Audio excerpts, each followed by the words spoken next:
thank you very much, Thank you. Sasa. It's my pleasure to be here today, and it's an honor to be part of this J CLIL association. And I congratulate you on the big success you are having, and also on the big effort you are putting in it. Because I mean, I know you work very hard. Sasa and I met some years ago when he came to visit us in Cordoba in the conference on Yeah. bilingual education. We had a little opportunity to talk because in this conference it's like a wedding. It's like an academic wedding. I mean, you are with everyone, but you are not really looking for or seeing anyone.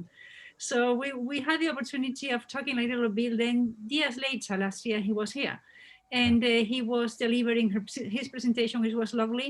And then he delivered a seminar for my master's students, which was really interesting. So we know we have to work together, and it's my honor to work with these people, with people like you from Japan, who are very interested in CLIL. Yeah. And CLIL is a big thing in Europe nowadays.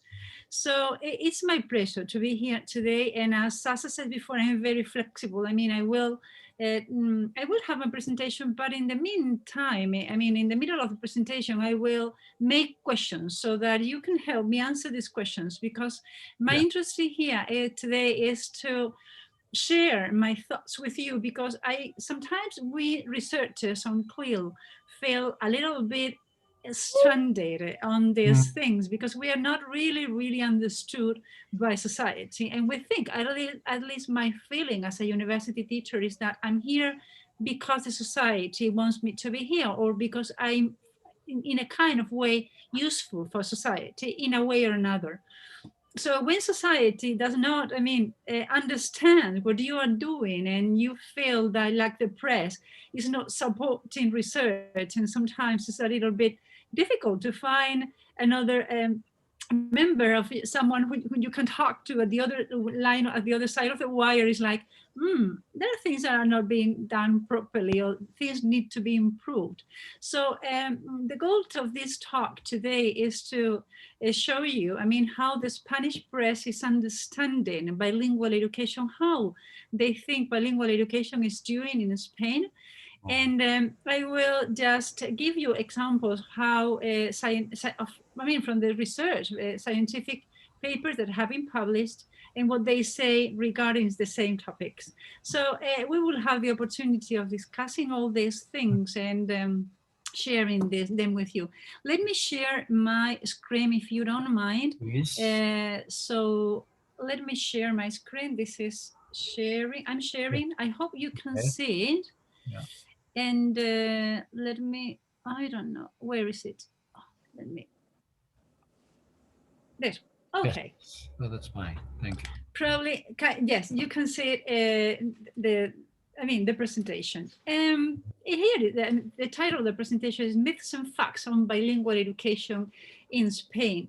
How we are how the press is understanding this bilingual education, and what we are doing in bilingual education, and with the students, with the teachers, with the programs, what are we doing, and how the press, which is a reflect of the society in a way or another, is understanding what we are doing.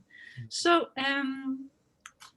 I would like to start this presentation with a quotation by, let me read it, the quotation by Farah Lewis, and it says, "Learning another language is not only learning different words for the same thing, but learning another way to think about things." Mm. I think probably this is meaningful for you all, because I don't need to convince anyone here that bilingual education is making different people. It's educating people so that they become different persons. This is what we are doing, because when we are instilling the language in people, we are making them feel different person. They are different in the end. So this is something that, and this quotation probably is very inside of you. I don't need to convince you of this, but we need to convince the Spanish press of this, because what they think we are doing is something completely different. You will see how different their view is. Sometimes it's funny, sometimes it's not that funny. So the outline of the session, I'm going to distribute the session into different sections so that we can analyze what the press say in different areas. The first thing we are going to talk is about the content. what they say about the content. Are we teaching the content to the students or not? Are they teaching enough, or are they learning enough content or not? Then we are going to talk about the languages. How much language are they learning? Is the language they are learning real? Let's see what they think. Then about the students. Are they happy or not? Do they feel they are learning? Do they feel they have accomplished their task or not? About the school. What do the schools say about this? Also about the parents. Are the parents happy about that? Let me go back. I don't know if yes. And then about the teachers. Are the teachers doing their job? Are they happy? Do they feel they have training? They have enough training? What do they think about all this? So these are the sections that I have analyzed in the Spanish press during the last years. And this is what I have found. Oops, sorry. So this is, oh. No, out here. Oh, okay. So the first section is myths and facts about the content. So the summary of this section is bilingual students learn less content than non-bilinguals. Look at this. I mean, it's incredible that the press say that, the Spanish press says that bilingual students learn less content than non-bilinguals. So let me pose some questions to you. Do you think how students learn content is a question that we teachers can do or should ask?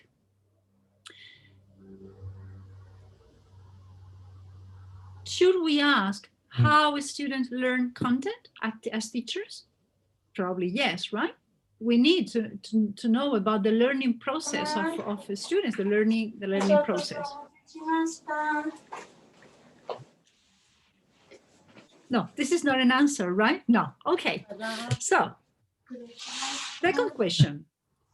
Do you think how much content is a question parents generally ask?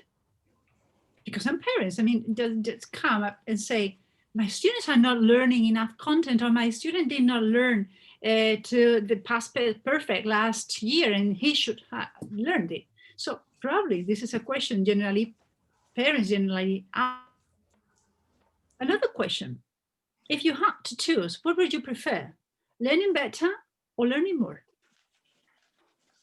Even more, do you have to choose between learning better or learning more? We don't know. And final questions. Do you think we teachers have to choose between the two above? I mean, learning more or learning better? So these are very interesting questions about the contents, because we need to find answers, and probably the science have found answers to these questions. So let me show you what the press says. These are two quotations from Spanish press. They are in the original language, which is Spanish.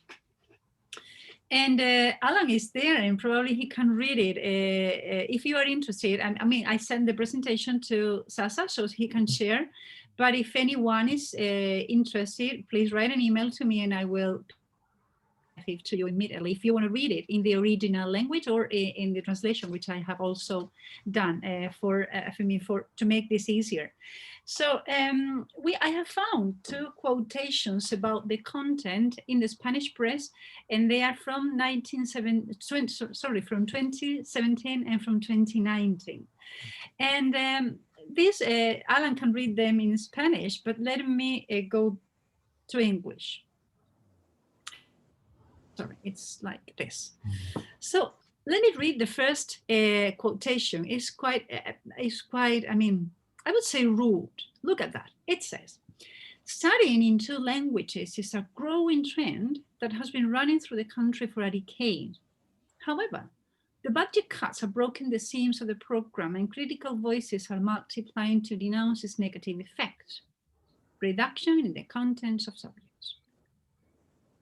So they call this bilingual education is a growing trend, and they say that due to cuts, there have been also reduction in the content of the subjects. Well, then look at that. In the second quotation, they say, I'm going to read it here because I mean it's difficult to read it here because I mean the screen is in the middle of my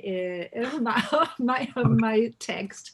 So let me read it here because I have another screen here. It says, in bilingual donkeys, this is the title of a previous paper, of a previous article written by this, he's a writer, José Manuel de Prada is a writer and is a Spanish philologist. So he said, in bilingual donkeys, this is rude, isn't it? The winner of the Planeta Prize in 1997 writes, at the end of the course, your pupils will have learned nothing about geography or biology. Instead, they will have her heads full of absurd words that they will forget after a few months due to lack of use. Perhaps these students will be able to speak a little Comanche English, but they will be perfectly undocumented in the disciplines they were taught in this language. Wow. When I read this, let me say, I was very angry. I said, how on earth can someone say this from bilingual education without having any data that support his or her writings and her articles? You can't say that without data. So, I mean, I have to confess that this, I mean, put me out of my nerves. So, let me show you what I have found in research.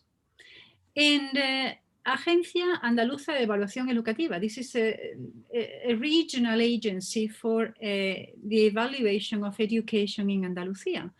So they have done a very thorough study on bilingual education in Andalusia, in our region. You know, we are one of the biggest regions in Spain. And we have a lot of bilingual education and bilingual schools. So this Andalusian agency of evaluation of the education in Andalusia wrote a report in 2019. And in this report, I think I have the translation into English. This is the Spanish text and this is the English version. And they say, with regard to the areas of science and technology in the case of primary school and geography and history in secondary school, taught in a foreign language in bilingual centers in bilingual schools, the bilingual pupils perform at the same level as the non-bilingual pupils with similar results in all groups. And this is the graphic that shows the level of learning in both bilinguals and non-bilinguals. So the first set of data, scientific research, I mean, this study has been done to, I think it was like 4,376 Andalusian students of the 6 years of primary education. So they were like 12, 13 years old. So this is a scientific study. It was done by researchers and we have scientific data that support that our students, both in primary and secondary education, get the same level of knowledge on content, either science and technology or either geography and history. Another part of this same report says this. Let me read it. Oh, sorry, again, I don't know why. It says, the results regarding this competence are similar, so that no significant differences can be seen between bilinguals and non-bilingual pupils. This is particularly relevant in this subject uses a type of expository language that is more difficult to understand and therefore more demanding due to the terminology and the linguistic structure that characterize it. So, I mean, they put also some emphasis not only on the content, but also on the language. We will talk about it in a minute. So, I mean, research says that data and research shows that research shows that data are very clear in this area. Students from bilingual education learn the same amount of content than non-bilingual education or students. This is what data says, but this is not what the press thinks. Why do they think that way? I need to come back to that question later. So this is a summary of the first area. It says, the press opinion is that bilingual student gets less content. Bilingual programs they're not a trend at all. They are an approach, and they are a scientific approach to education. It is not something that is trendy or a hot topic in Twitter. It's a scientific approach to education. Bilingual graduates are bilingual donkeys. I mean, and then they do not learn the language but absorb words. That's horrible. And then the scientific data, in the opposite way, they say bilingual students get the same amount of content. The language of the discipline is very demanding, and the language structures are very complex. And content areas under analysis are varied: science, technology, history, geography, natural sciences. The report is there for anyone who wants to read it. So, I mean, scientific data do not support the opinion of the press. So, first comparison, 1 for the scientific data, 0 for the press. Let me continue. Let's talk about the myths about the languages. The summary of this section is bilingual students are not really bilingual because they do not reach the same level of competency in both languages. So let me show you what the press thinks. First, let me ask some questions and see, I mean, how can we conceptualize all this? What do you think is a bilingual speaker? I mean, the science or the scientific literature is not, has not agreed yet on the definition of the final definition of a bilingual speaker. We don't have one final definition of bilingual speaker, of the bilingual speaker. So we can have different opinion of what is a bilingual. Probably this is one of the first problems here. The second question is, do you think students in a bilingual stream get better knowledge of both languages? Third, do you think parents on average can measure the level of the second language of their children? Because I know some parents who say, my child, my daughter or my son or whoever, doesn't speak very good English. And my question is, do you speak English? And they say no. And say, then how do you know if your son or your daughter speaks or not? And say, because he doesn't or she doesn't want to talk to me. I say, well, probably this is not a question. It's just not the problem that he or she doesn't speak good English. Probably the thing is that he doesn't want to do that with you, or he feels ashamed or whatever. But the question is not that he speaks good or bad. And I mean, if you don't speak English, you can't say if the child speaks or not good English, or French or Taiwanese or whatever. The fourth question is, do you think parents usually help their children to do their homework? Because this is also an issue in Spain. Some parents who don't speak the second language feel they have to help their children to do their homework, which is not something I'm really happy with, I have to confess. And do you think they should? Are they teachers, or are they professionally trained to teach or to help their children to do their homework? I mean, things have changed a lot since I was a child. I'm now 50.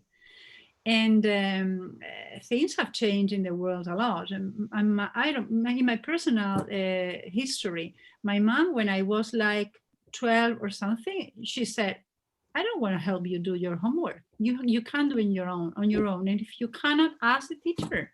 I'm not here. I'm not your teacher. So, I mean, I was grown up with this idea. And nowadays I continue thinking, I still think that parents are not the teachers. Parents are parents and the teachers are the teachers, and their functions are different. They have to educate children in a different context, in different areas, and in different aspects of their life, in different areas of their life. So probably one of the jobs of the parents is not helping the students or helping their children to do their homework. But let me continue here.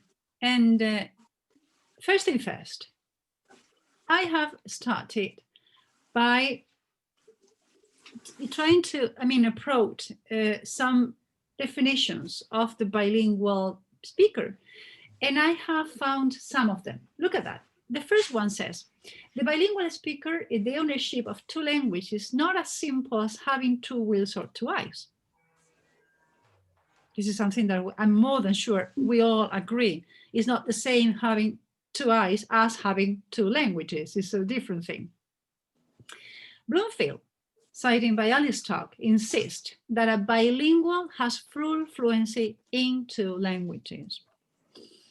You can agree or not with this idea. I personally do not agree with this idea, but some people may be happy to think that a bilingual is a person who is full proficient in both Spanish and Taiwanese, or Chinese and English, or French and German, whatever. And a bilingual individual is someone who can function in each language according to the given needs. This was by Grosjean in Bialystok, citing Bialystok 2001. So this is nearer my thoughts. Is a bilingual is someone who can, communicate in two codes according to the given needs. And the Council of Europe says, learners generally attain greater proficiency in one language than in the others. This was also a definition given by the Council of Europe in 2001. So, as we said before, the bilingual speaker has not defined yet by the literature, and more definitions have come later, but these are representative of different understandings of how a bilingual speaker is understood by, or is seen by, the scientific literature. So let me now show you what the press says in Spain. And again, is a little bit irritating. This is the Spanish version, just for you, Alan, so if you can read it. And this is the English version. Let me read it here in my other screen here. Okay.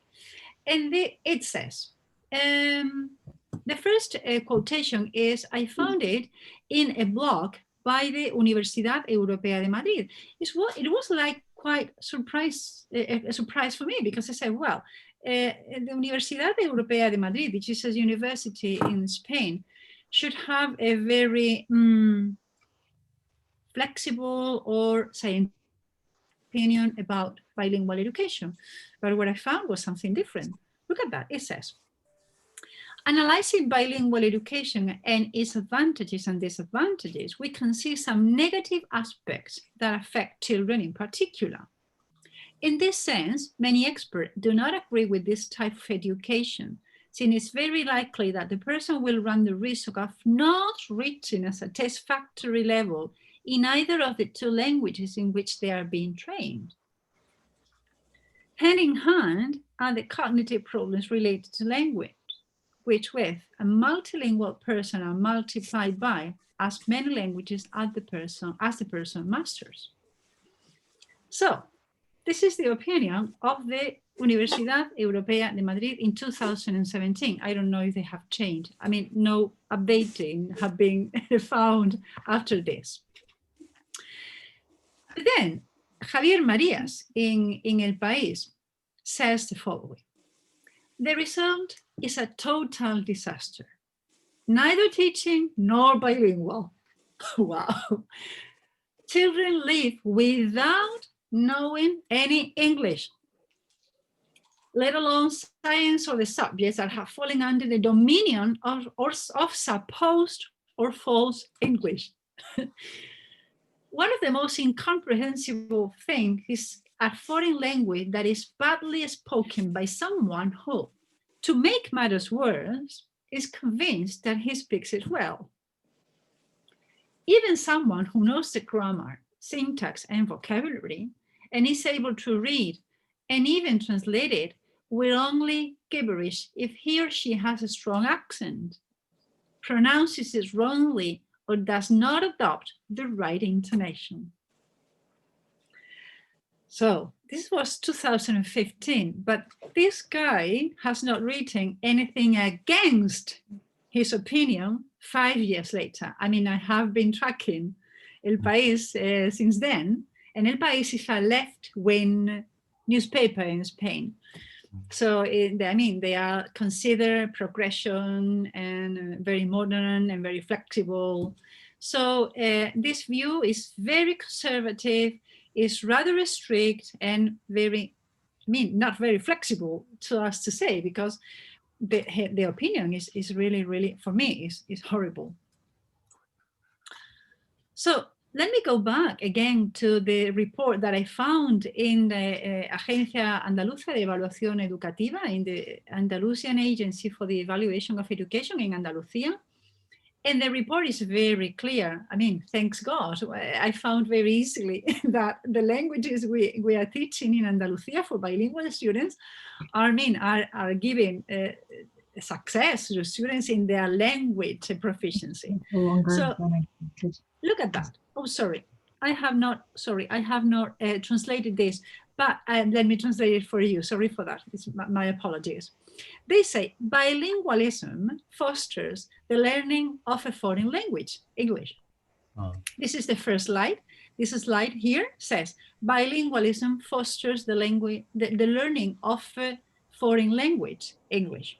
So it's clear that when you are in a bilingual stream, your second language is better than people who are not in a bilingual stream.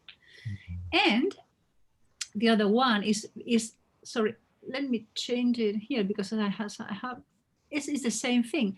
Bilingualism here, I cannot find the mouse here. So it's the same thing. Bilingualism fosters the learning, and not only of the second language, but also of the first language. They found out a very interesting datum, that is that when students are in a bilingual stream, it's not only the second language that is better, it's also the first language. It's also Spanish in our case, which has improved and is better than the non-bilingual counterparts. So it was very interesting to find data that these students are giving better results, are outperforming non-bilingual students. So here, I mean, what we found is that the press are giving just subjective opinions on their understanding of bilingual education. And my personal view on this is that they are just seeking for the sensational news, something that they help them sell newspapers, because otherwise, I mean, it's very difficult to understand. Here is more research on language. Bialystok in 2018 said, therefore, there is no evidence that education through two languages impede, let me read it here, impedes progress in the development of language and literacy skills in the majority language, and has the added benefit of developing and sustaining these skills in the minority language. This generalization about positive outcomes is confirmed by a study in which at-risk low-performing children attending bilingual education or majority language English-only programs were compared for their English language and literacy performance. There was no evidence of additional burden on the development of English skills for children in the bilingual program. So the scientific analysis says, well, we are doing well and children are learning and developing their language skills. Moreover, here, Nicolaris and Montanari in 2016, this continued supporting this view, and they said, this research base consistently demonstrate that students in DL dual language programs achieve at or above performance of their peers who are not in dual language programs. Further, the majority of research is focused on language development or proficiency derived from the various assessments, language assessment scale, California English language development text, etc., rather than systematic study of students' language skills or language use. Nevertheless, this body of research shows that students in dual language programs develop bilingual proficiency language programs. That is, they have developed oral and literate proficiencies in both languages that enables them to engage in schoolwork at the appropriate grade level. So science and data speak, and they say, well, we are doing well. We need to continue doing that because the students are getting the language skills, and these language skills are allowing students getting engaging in the appropriate gate at the appropriate level of their school program. More time on. So, I mean, it's quite interesting to see how the press are giving a very negative view of this bilingual education, and the results by the Agency of Educational Quality in Andalusia, and the international result says that bilingualism fosters the learning of a second language and even the learning of a first language. And this learning of languages allows students to engage in bilingual programs and allow them to get the contents that they need to graduate from whatever the program. So let me continue with the next section, which is myths and facts. I don't know the time. Am I? Yeah, I'm fine. Myths and facts about the students. So let's find out what the press says about the student. Also very surprising. Let me ask, what do you think about the students? Do you think they are motivated? Students in bilingual education, do you think they are motivated? Do you think they are engaged? What do you think about them? Do you think they are learning the languages do you think they like, learning languages and content in other languages? Do you think they feel by the system? I have my opinion because I'm enthusiastic about bilingual education. I'm very happy that the European Commission has endorsed CLIL as the official approach of bilingual education in Europe. I'm extremely happy that SASA has promoted this J CLIL association in Japan to extend the approach across the world. And I'm happy because I don't have children of my own, but I have nieces and I have nephews, and they are in bilingual programs. And I'm very happy to see that my nieces, when they are like 2, 3, 4 years old, they can speak some English, which was something I couldn't do when I was a child, because I didn't have the opportunity of being enrolled in a bilingual program, but my nephews and my nieces are, and sometimes they can, and they ask me words in English, and they say, how do I say that in English? Because I need to know, and I want to know, and they are interested. So my feeling up to now is that my children and students are not unhappy, and they don't feel pressured by the system. But look at this. This is again by José Manuel de Prada. Let me insist, he's a writer. He's a very famous writer in Spain. Probably Alan knows him very well. And he's also a Spanish philologist. So he has a very extreme opinion about bilingual education. And let me translate that to you into English. And he seems that he is talking, this script is from 2019, so it was last year. And now he seems to be talking about data, because he's telling the story that he visited a bilingual school and he had the opportunity of talking to the students. And look what he says.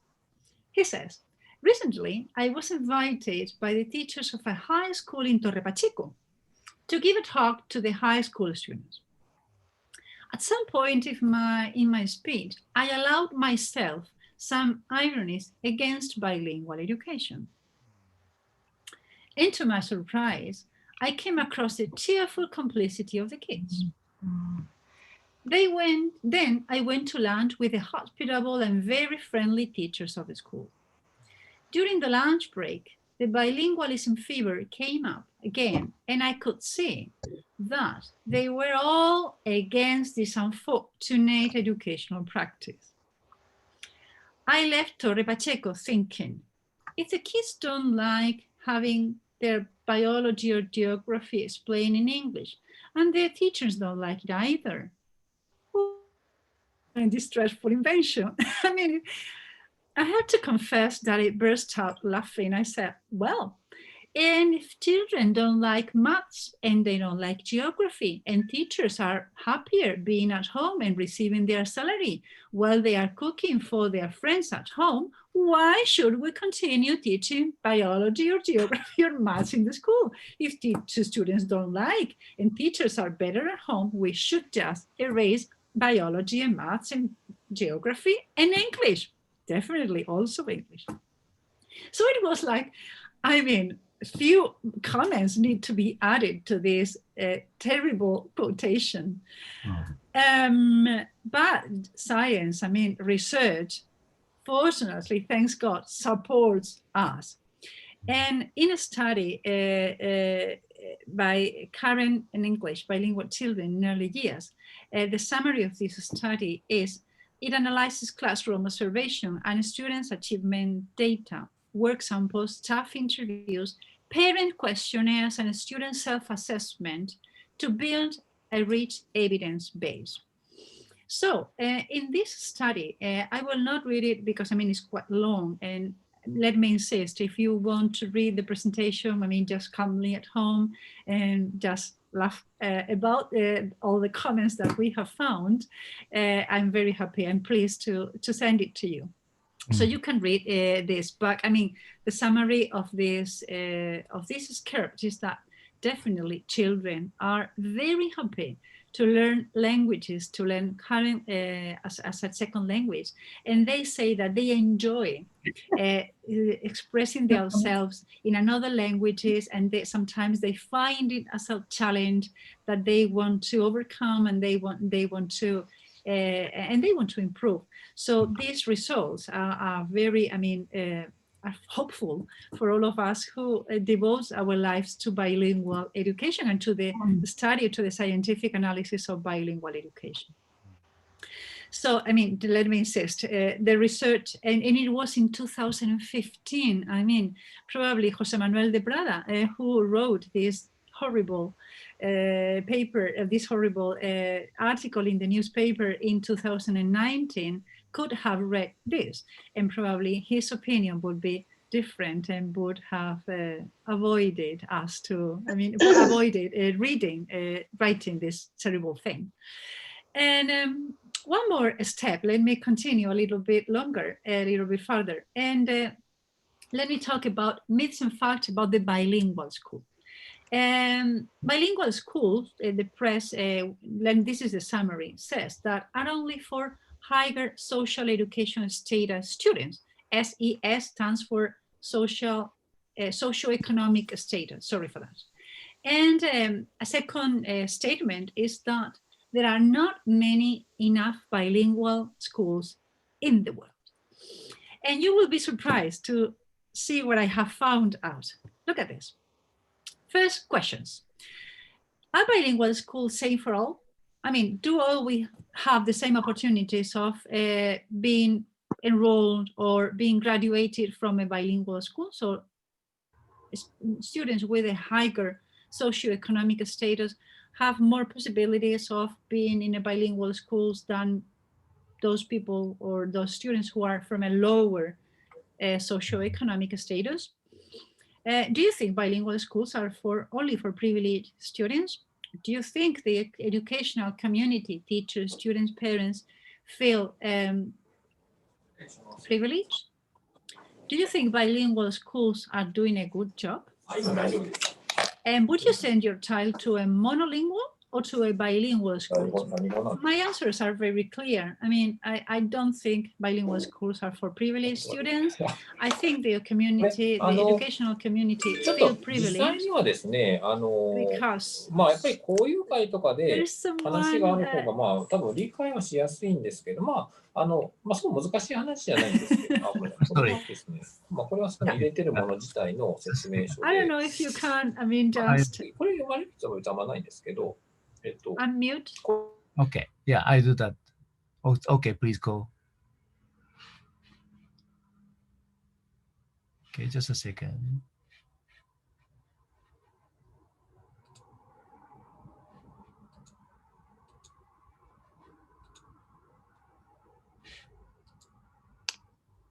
Probably. Okay. Sorry. Can you hear me? Very good. Thank you so much, Sasa. No problem. Thank you so much. So I would say my answers to these questions are very clear. I mean, I don't think bilingual schools are for privileged students. I think the educational community do not feel privileged because, in fact, teachers, students, and school and parents, they all have to put a lot of effort to make or to educate bilingual students.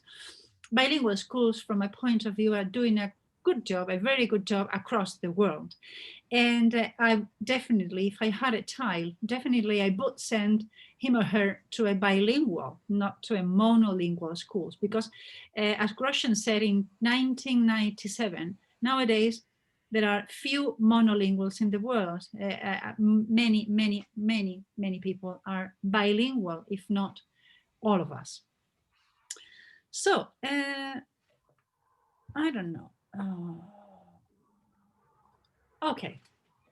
So, this is, again, a quotation in the Spanish and the international press. And the Spanish press, this quotation was from David Marsh. And he was interviewed in El País in 2018. I mean, it's 2 years ago. And let me remind you that bilingual education in Spain has been implemented since 2005.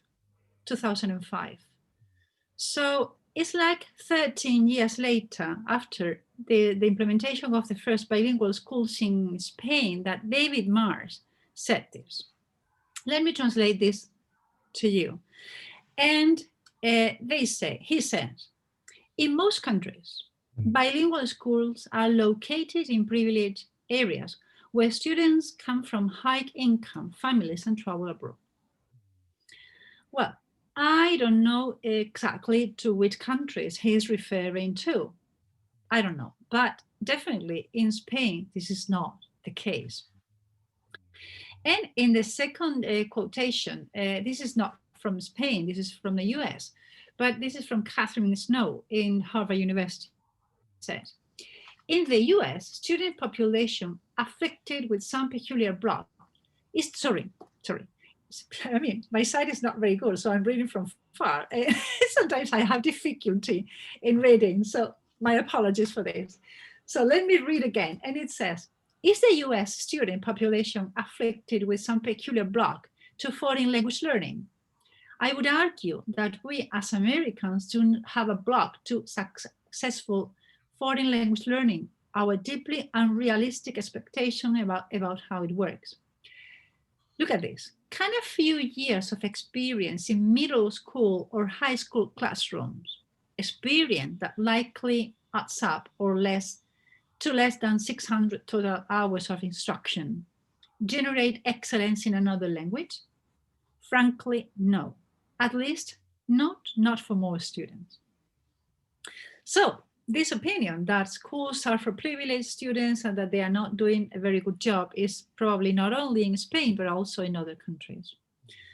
Let me go back again to this report by the Agencia Andaluza de Evaluación Educativa. And they said that in Andalusia, in my region where I live, the total number of bilingual schools that have been funded with public money, with the taxes from all of us, Andalusian inhabitants, is 1,469. So I would say that more than 95% of schools in Andalusia nowadays are bilingual. And look at that.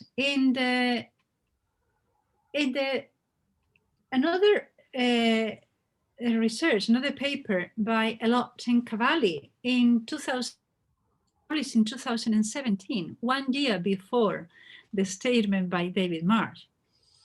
They said, today, bilingual education in dominant language is available in most European public education systems, implemented in a variety of socio-linguistic contexts, marked by different educational history and strongly supported by European institutions. Bilingual education varies from models where all school subjects are taught through 2 languages to more partial models where the target language is used to teach only 1 or 2 subjects. So it seems that bilingual education, at least in European countries, is spread across different social-linguistic or socio-economic or social-linguistic context. So, I mean, I don't think bilingual education is just for privileged students. Let me continue with myths about parents. Yeah, I think I will finish in time. So, what's the role of the parents? What's the parents' role in when their children are in bilingual education? Do you think they should help their children with their homework? Now you know my opinion. I would like to know yours later. Do you think parents are more worried about content or about the language? Do you think they can put some pressure on the system? Because I mean, some teachers feel really, really pressured by parents' opinions, saying my children are not learning English, my children are not learning enough maths, or my children did not learn the countries of Europe last year and he should, or whatever.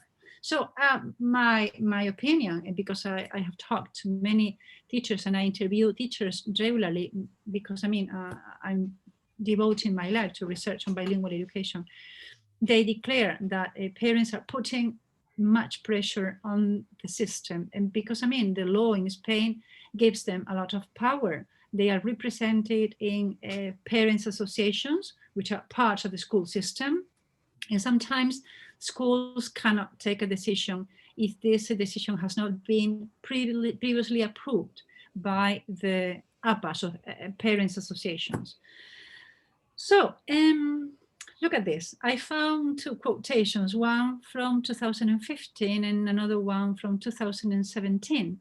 The first one is from Javier Marias, again in El País, this left-wing newspaper, and the other one by Catherine Snow. Let me translate this into English for you. And it says, Rendueles is the name of someone, which is, I mean, it's a very odd name for us. It was the first time that I heard about this name in Spanish. I have never heard, I don't know no one who is named like that, but Rendueles, the father of 3 children studying at a bilingual school, denounces the brutal classicism whereby children from wealthy families make much more progress than the rest, thanks to summer courses in Britain. The former head of studies at school in Madrid, Rendueles, who claims anonymity, oh no, it's not Rendueles, who claims anonymity, or probably it's Rendueles, but I mean, this is an invented name, that's why I didn't hear about that before, is in favor of the idea. What parent can help their child with his or her biology homework in English? So Rendueles, or whoever, thinks that children are undergo a brutal classicism, and because parents cannot send them to Britain in summer to do summer courses, and because parents can't help children to do their homework. Catherine Snow, in 2017, she said, as an expert on language and literacy development in children, I've talked to many immigrant parents who expect their children to grow up bilingual, only to be surprised that they end up as monolingual English speakers. So, I mean, the English system has little faith on the education of bilingual children. I think they are definitely wrong. This is a mistake. I mean, they are succeeding. Research says the contrary. Research says, I mean, this quotation is by Relic, Fehring, and Martin, 2015. And they say that education and clinical practitioners, let me read the final lines of this quotations. They say, some educators and clinical practitioners do advise parents to help children avoid linguistic confusion, but such views are based on fear and anecdote. Okay, so I mean, probably this is a consequence of how how fearful we Spanish speakers feel about learning another languages, and how we lack confidence on our linguistic abilities, especially with English. We feel more confident when we speak or when we talk to Italian people, or we speak Italian, or when we talk to French people and we speak French, because we feel our language Spanish is nearer to French or Portuguese or Italian. But when it comes to English, we feel, lack of confidence, because we feel English is really, really far away from our language schema. And another quotation in 2017, says, besides building the parents' self-esteem and helping them understand an unfamiliar education system, frequent communication between parents and staff establishes early the crucial homeschool connection, which is especially vital for minority families. So, this research says that parents are there, they should be there supporting, connecting, making this homeschool connection. But I think this is something that I add, not personally helping students to do their homework, but supporting the school to do their job, which is something completely different. I think we misunderstand the role of parents. It's not being the teachers at home. This is not what they should do, is supporting the school in their job. So I think, wow, it's a long way still. Myths and facts about the teachers. So let me read briefly what the teachers think. What are teachers need? What do you think are the main needs of the teachers? What do you think is their main role in bilingual education? How do you think administration can help? And do you think your country is doing well in bilingual education? How is Britain or Japan doing in bilingual education? And again, José Manuel de Prada has a very radical, let's say, view about bilingual education. This is the Spanish quotation and this is the English version. And he said, the teacher will have to spend time and energy to explain an abstruse vocabulary, statements, stills, organisms, and tectonic force, with the consequent lowering of the level of knowledge transmitted. And we cannot fail to consider the unnecessary humiliation inflicted on teachers. The teacher who teaches mathematics or history must be required to competently explain the French Revolution or prime numbers. And we do not understand why an excellent mathematical history teacher should be replaced by a mediocre teacher who nevertheless speaks excellent English. Let us ensure that our schools have excellent teachers of English and also of other foreign languages, but the learning of all other disciplines be in the mother tongue. Otherwise, we will only be training bilingual donkeys, and in addition, humiliating those who might undonkey them. This is, for me, let me say, rude and out of the blue, definitely. David Marsh, again, interviewed by El País in 2018, the same interview as I showed before. This is the translation into English. And the question is, what is the main mistake that teachers make? And in David Marsh's opinion, it says, many of them enter the classroom, close the door, and talk. Although they say that their class is very interactive, it's usually a monologue by the teacher. They think that doing work groups is a waste of time, that it takes 10 minutes just to organize them. The problem is that they are not trained. They do not have the tools to make a group work. Then there are students, families who complain because they don't want their children to play in class. Listening to a guy talk is no good. You have to put it into practice. This is the opinion of David Marsh. I mean, someone who is very well known.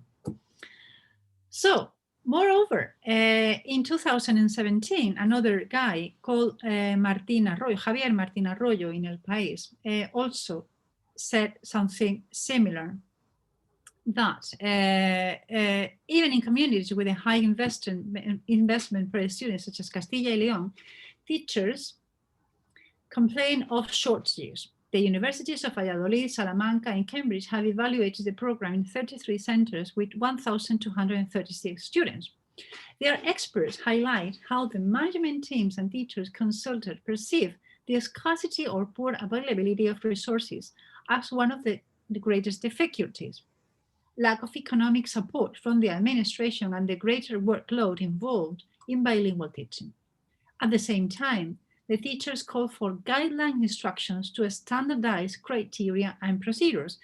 Yeah, finally, we do agree. I mean, teachers complain about shortages in education, which is something that we do agree, because this is data, this is true. It has been an interview, at least an interview to 1,236 students. Researchers say have opposite views about this. And they say, Kubaniova and Crooks in 2016 say, at one level, language teachers mediate the other to the culturally singular. So teachers are mediators in cultural exchanges. And then he continues in the next paragraph. Now the contribution of the additional language teacher across language learning contexts, e.g., foreign, second, bilingual, edited, complementary, immersion, etc., is to promote, maintain, and strengthen the multicultural nature of his or her society, enable students to navigate the complex language learning demands in their multilingual life worlds, and in some cases, act as an advocate for minority cultures with a dominant culture and country. So the role of the teachers is not to be there to play and talk to the students, is to mediate, to culturally mediate between these languages and to help students to be intercultural communicators. Again, the same report, Agencia Andaluza de Evaluación Educativa, they say, sorry, for the duplication of 17 there, they say, let me read it. Teachers suggest improvements in the program in relation to resources, agreeing. Sometimes teachers state that improvements are needed to ensure the effectiveness of the program. With regard to resources, comments on focus on aspects such as recovery of hourly reduction for participations in the program. You know, this is because we're in Andalusian programs, when teachers are coordinating the bilingual itinerary, they get a reduction. So they don't have to teach, imagine 17, but they teach 14 or 12 hours per week. More, increasing the number of language assistants. Definitely, we need native speakers of English from wherever the country, Britain, Jamaica, Australia, or the US, whatever the country, but we need bilingual speakers that help us as language assistants. The need for resource banks, definitely. The more materials available for us, the better. Updating of ICT resources. And improvement in the language teaching of trainers. Definitely, we need more, better training of teachers, especially language training. More quotations here. I mean, that support, that teachers suggest improvement in the program in relation to teacher management. Yes, sorry. Teachers are very aware of the fact that the program needs to be improved. But my feeling is that if they are making suggestions to make the program improve, it's probably because they believe this. I mean, this is having a good direction. This is going in a good direction. And Bialystok also said that there is no evidence harmful effect of bilingual education and much evidence for net benefits in many domains, right? So bilingual education is good for bilingual students, for the country, for the pupils, for teachers, for everyone. And more data by really Fering and Martin. While you can, I'll just start finishing because I've been talking for more than an hour, more than sure that you are tired. Yeah. So let me finish with some, wrapping up some of my conclusions and to this talk. The press says that bilingual education is trending. And bilingual education, we know that bilingual education means money. The problem is that we teachers are really, really used, at least in southern countries. Probably this is not the same for Finnish teachers or for Norwegian teachers, but we Spanish teachers are used to work under not very good conditions. I mean, we are sometimes we used to have we are used to having shortage of funds for education, and we know that bilingual education needs money and means money. And these are two of the problems that I have found, or two of the reasons behind the myths, because bilingual education is trendy. Everyone speaks about bilingual education. So this is something that journalists can easily publish in the news. If they talk about bilingual education, many people will be interested. And bilingual education means money. So it can be easily published in the news, because if there are shortages, this is something that interests many people. So this news can be easily read. What happens? The bilingual education, the research says that it takes time. Making a student bilingual, or educating a student to become bilingual, is not a question of a couple of months. I don't have the magic to say, well, come to my classroom and when you finish today, you will become bilingual. This is a question that, I mean, this is something that takes years and years, because the language needs time. So research says that it takes time, and newspapers publish the news that my student, my child has been like 2 years in a bilingual program and he is not bilingual. How is this? I mean, how can this happen in the world? More problems. Bilingual education needs training. Teachers are not just don't need to translate slides or materials from Spanish into English, or from English into Taiwanese, or from Chinese into French. They need to adapt materials to bilingual education itineraries. Bilingual education needs money. Definitely, we need money to train teachers. We need money to create materials. We need time to devote time for preparation of the lessons. Teachers need time and they need money. I mean, let me give you a very, let's say, naive comparison.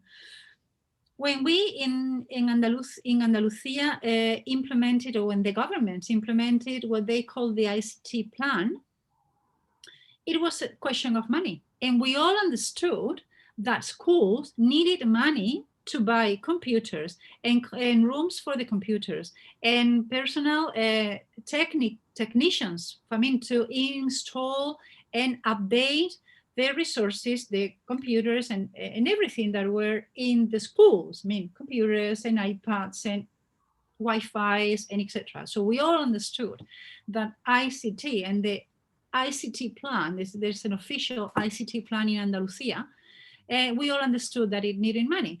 But then bilingual education came, and we all understood that it had to be done for free. No money, €0 for bilingual education. And this is not a good idea, because we need language assistance, we need materials, we need hours, we need teacher training, we need we need computers, we need whiteboards, we need a lot of things that we don't have. And if it's like dancing when you are having one leg tied to your elbow, you can't dance. I mean, it's like very difficult dancing. So we need to have our two legs to dance properly. And finally, bilingual education offers results in the long run. No way. I mean, it's a question of time. As I said at the beginning, bilingual education takes time, and research says that it takes time. So these are some of the references that I have used. And let me finish by saying again, big thank you to Sasa for allowing me to share my thoughts with you, because I have to confess that the beginning of this talk was, I feel annoyed about the press, what they say. I feel very bad about how they are treating our very good bilingual teachers. I mean, these opinions are not supported by data, and we should do something to at least say something positive about our bilingual education and our bilingual teachers who are doing very well. They are having big success in our bilingual education. And I'm very happy with the results of bilingual education in general in Spain. Of course, we need to improve, we need to work more, we need to do more research, as everything in life. But the beginning, the first 15 years, are not bad, and I think we are getting good results. So again, Sasa, my deepest thankfulness for allowing me to share this with all you. Yeah, thank you very much. It's very